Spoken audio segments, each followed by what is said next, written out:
Maraming bagay talaga ang pwedeng mangyari sa paligid mo na di mo inaasahan. Mga bagay na magmumulat sa iyo sa katotohanan. Mga bagay na kinatatakutan mo. Mga bagay na hindi mo inakalang magpapasaya sa iyo.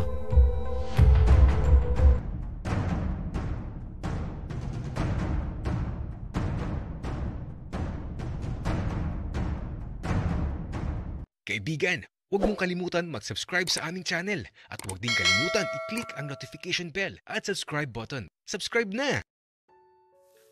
Hindi ako makapaniwala sa sinabi ni Papa. As in, nagulat talaga ako.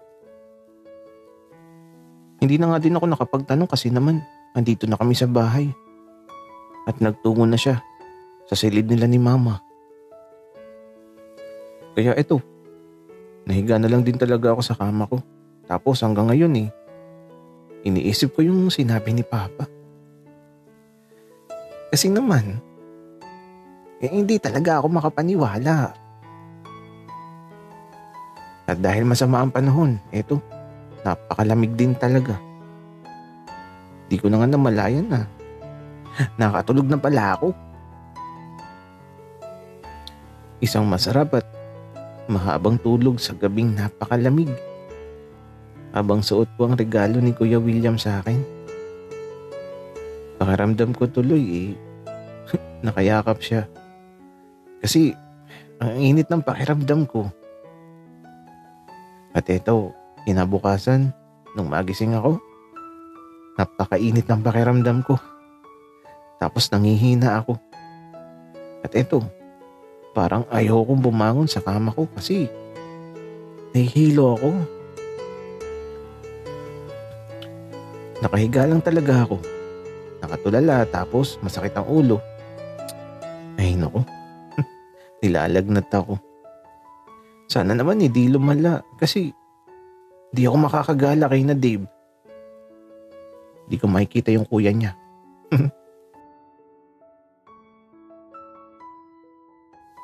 Anak, bangon na dyan.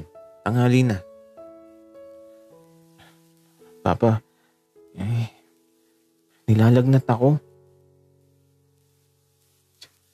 Anak, kakaano mo yan Papa, nilalagnat talaga ako. Promise, di ako nagbibiro. Kaya ito nilapitan ako ni Papa. Tapos, hinawakan niya ang noo at leeg ko.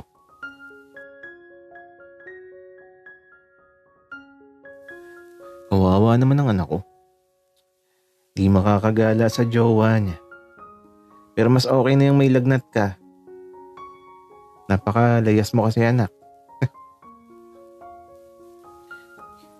Papa naman di ko jowa si Dave. Tsaka, di ako pwedeng lagnatin ng matagal. At ito, iniwan muna ako ni Papa. Pagbalik niya, may dala na siyang pagkain at gamot. Kaya ito, kahit wala akong gana, kumain pa din ako tapos uminom na ako kaagad ng gamot. Diyan ka lang sa kama, anak. Huwag ka nga alis. Opo, Papa. Wika ko naman tapos ito. Nag-chat na ako kay Dave na nilalagnat ako. Ito ba, nag-reply ka agad. Kaya lang, nalungkot ako. Kasi mamamasyal daw sila sa malayo. Dadaanan daw ako dito sa bahay kaso hindi ako pwede. Nakakainis naman. Bakit ba ako nilagnat? Kaya ito, sa halos buong maghapon, nasa kwarto lang ako. Nakahiga, nakatulala. Hanggang sa sumapit ang kinabukasan, mas lumala pa yung lagnat ko. Trangkaso na atang nangyayari. Hina ko talaga. Kasi di ako makasama sa mga lakad ni Dave. Kasi nga, may sakit ako. At eto, sa pangatlong araw, hindi pa din nawawala yung lagnat ko. Maghapon lang ako nakahiga. At sa ika-4 na araw na nilalagnat ako. Maaga pa lang andito na si Dave. Wala daw kasi silang lakad ngayon Pagpasok niya sa silid ko, aba, may dalang saging at daranghita. Tapos naka-face mask pa. Ang arte mo, Dave. Naka-face mask talaga. Di naman nakakahawa yung lagnat ko. Mabuti nang sigurado, Maki. Tsaka, ipinapabigay pala ni Kuya William tong saging at daranghita. Para daw lumakas ka na at gumaling na. Napangiti na lang talaga ako kasi naman naalala ko ni Kuya William. Uubusin ko talaga yung saging at daranghita para lumakas na ako at para gumaling na ako kaagad. Maki, siguro 5 times a day ka kaya nilagnat ka. Gagi. Di mo kagaya, Dave. Pero teka, sino kasama mo? Ako lang, Maki. Sayang talaga kasi kung wala kang sakit, naku. Mas masaya sana yung mga gala namin. Kasi, alam mo ba, madami kaming pinupuntahan na lugar. Tapos, mga park at malalaking mall. Talaga ba, Dave? Sayang naman. Di ako nakakasama. Oo, Maki. Talagang talaga. Pero, magpagaling ka muna.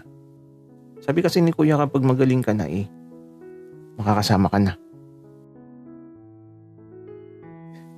Ang bait naman ng Kuya William mo, Dave. Maki. Sobrang bait ka mo. Pero, di ako magtatagal dito kasi baka mahawa ako. Ayoko magkasakit. Okay lang, Dave. Ang mahalaga, dumalaw ka. Kaya ito, nanatili pa dito si Dave ng ilang oras. Tapos, nagkukwento lang siya sa mga pinupuntahan nila. Ako naman, tagapakinig lang. Tapos, kapag natatawa ako, pumuputok yung lalamunan ko. Medyo inubo din kasi talaga ako. Grabe, Maki. Wala pang New Year pero nagpuputo ka na yung lalamunan mo. Malay mo, Dave. Ikaw din. At eto, natatawa na naman ako. Kaya yung lalamunan ko nagpuputo ka na naman. Ang hirap magkaubo. Natatakot na talaga si Dave kaya ito, uuwi na daw siya. Pag alis niya, eto, kumain ako ng daranghita at saging ni Kuya William. Ang sarap ng saging. Ang lalaki. At ang haba. Tapos matatamis din yung daranghita. At sa paglipas ng mga oras, parang umaayos na yung pakiramdam ko. Nakatulong yung saging at daranghita. At kinabukasan na ba? Maaga pa lang andito na si Dave. Tapos may dala siyang ubas, mansanas, at saging. Kainin ko daw lahat para gumaling ako. Padala daw ulit ni Kuya William.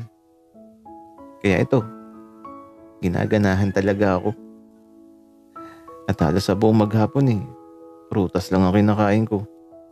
At yung pakiramdam ko, nanunumbalik na sa dati. Nawawala na yung ubo, tapos ito. Pakiramdam ko magaling na ako. Maki, bukas dapat magaling ka na. Oo naman, Dave. Basta bukas ng gabi pagkatapos ng putukan, magkikita tayo. Sige, Maki. Hihintayin kita ha.